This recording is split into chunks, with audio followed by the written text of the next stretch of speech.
ഇതിൽ പ്രധാന ഒരു സാധനം പഴമാണ്. ചെറുപഴങ്ങൾ, ഏത് നേന്ത്രപ്പഴം ഏത് വേണമെങ്കിലും ആവും, അത് നമ്മുടെ സാധ്യതയ്ക്ക് അനുസരിച്ചിട്ടും. അപ്പൊ കേടുവന്നത് അളിഞ്ഞതൊക്കെ ആയാൽ കുറച്ചും കൂടി ഗുണം കൂടുതൽ കിട്ടും. അപ്പൊ തോലോട് കൂടിയിട്ട് ഉള്ള പഴമാണ് പ്രധാനം. അത് മിക്സിയിൽ അടിച്ച് പറ്റാവുന്നത്ര അടിക്കും, എന്നാലും തരിതരിങ്ങനെയൊക്കെ കാണും. പിന്നെ ഇട്ടത് കുറച്ച് കടലപ്പിണ്ണാക്കാണ്, പിന്നെ കുറച്ച് ശർക്കരയും, അതിന് പുറമെ കുറച്ച് തൈരും കൂടി ഇട്ടുണ്ട്. ഇതൊരു 4 ദിവസം പുളിപ്പിക്കും. നന്നായി പുളിച്ച് നല്ല മണം വരും, പുളിച്ച മണം നന്നായിട്ട് വരും. അതിനുശേഷം ഒരു 10 ഇരട്ടി വെള്ളം ചേർത്തിട്ട് ഇങ്ങനെ നമ്മൾ നേർപ്പിക്കും. ഇതാണിപ്പോ നേർപ്പിച്ച അവസ്ഥ. ഇതുപോലെ നേർപ്പിക്കും. അതിനുശേഷം നമ്മൾ പച്ചക്കറികളൊക്കെ ആവാം, ഏത് ചെടികളൊക്കെ വേണമെങ്കിലും ഒഴിക്കാം.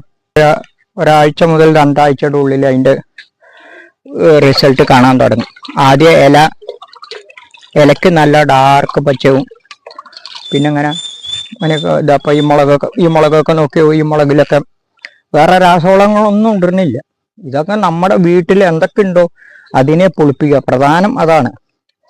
ഇതിൽ ഏത് വസ്തു വേണമെങ്കിലും ശരിക്കും ഉപയോഗിക്കാം.